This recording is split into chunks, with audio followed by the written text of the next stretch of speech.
What's up, guys? So we're here today at KWI. Today is signaling and rigging practical, and so we're outside in the heat working on signaling and rigging. I'm here with Jake Hampton here, and he's had several years of experience in the field before he came to KWI. So I guess, Jake, what did you do before you got to KWI? I come from a precast industry, which had a lot of experience in rigging, signaling, and structure welder. All right, cool. And I guess, why did you come to KWI? What was your main reason?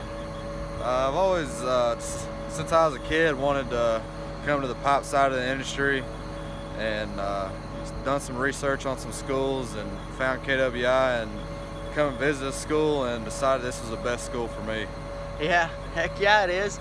And so, I guess one of the things that we'd like to ask you is how is this helping to prepare KWI students for the real world, doing this practical rigging and practical signaling with actual cranes?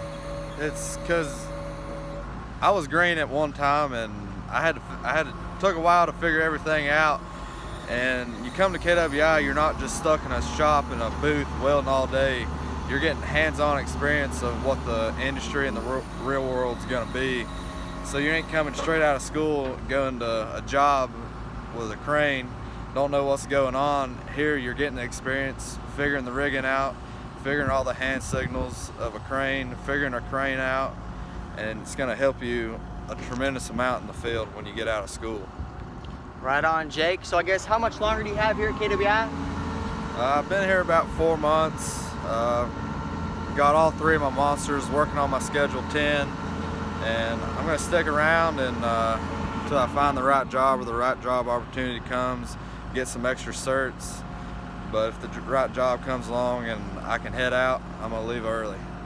All right, man. That's it for you guys. Jake Hampton here, and it is rigging and signaling day here at KWI.